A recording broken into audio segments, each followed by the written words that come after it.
Tony Hawk's Skateboarding is the first installment in the Tony Hawk's franchise, also known as Tony Hawk's Pro Skateboarding in the US.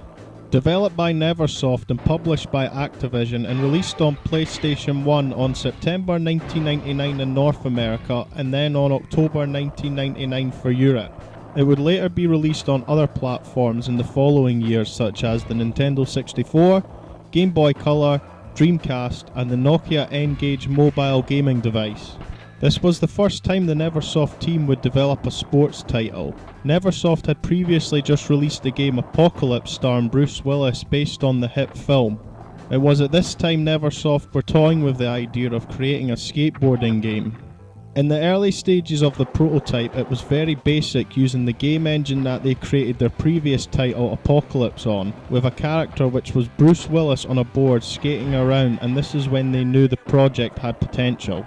They knew if they were going to make a proper authentic skateboarding game they would have to get a professional skateboarder on board, no pun intended, to give feedback and some pointers on how to make it as authentic and real as possible.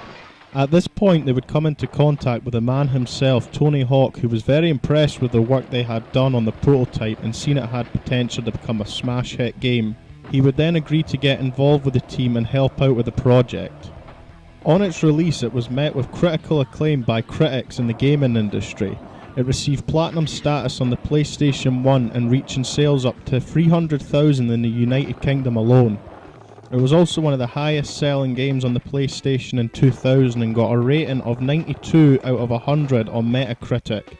So let's see why it was so damn good. The main focus of the game is the career mode. It's fast, extreme and over the top, spanning across 9 different levels. Upon starting career mode you have a choice to choose from 10 professional skateboarders, which include Tony Hawk, of course, Chad Muska, Bob Burnquist and my favourite skater to use, Kareem Campbell. After choosing your professional skater you are taken to the select board menu. Here's where you will choose a deck to use, a set of trucks which will determine your turning ability on board, and varied selection of coloured wheels to choose from. Once selected you are now good to go.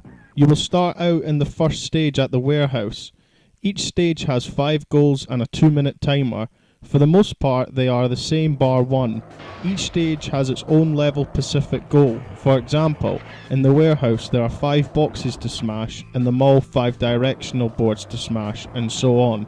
The other 4 goals are the same across all levels. Collect the letters that spell out skate, find the secret tape, and get a high score and also a pro score. By completing each goal you'll be gifted with a videotape. You'll need these to progress through career to unlock other levels.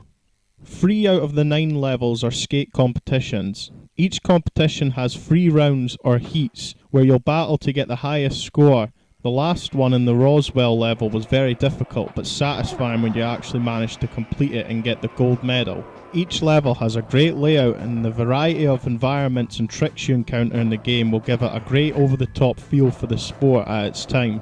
The gameplay for when it was released is very basic compared to what would come later in the series, but it was designed in a way so anyone can pick up and play. You control your character with the D-pad, ollies with the X button, flip tricks with the square button, grab tricks with the circle button, and grinds with the triangle button.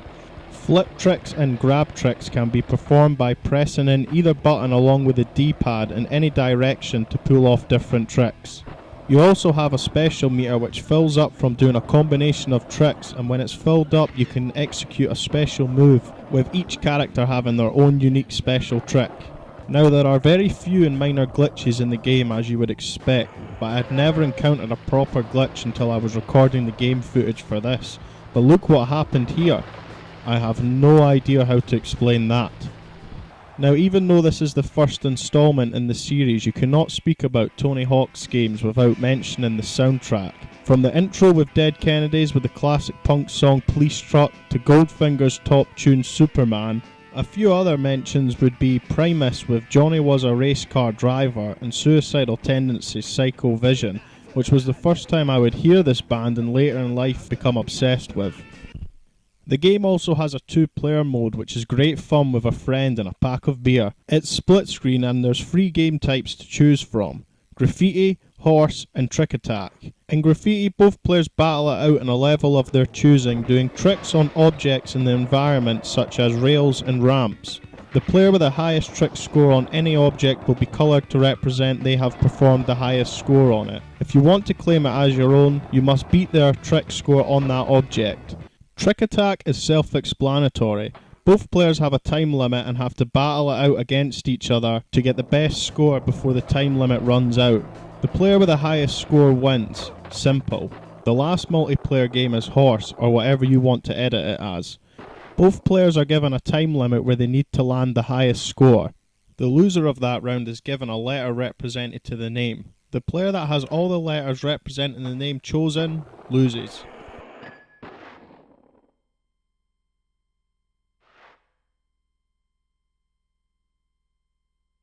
That was my video on Tony Hawk's Skateboarding.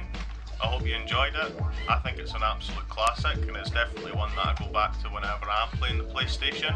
If you'd like to comment about your own opinions and thoughts on the game, that would be great. And also make sure to subscribe for future content. Thank you very much.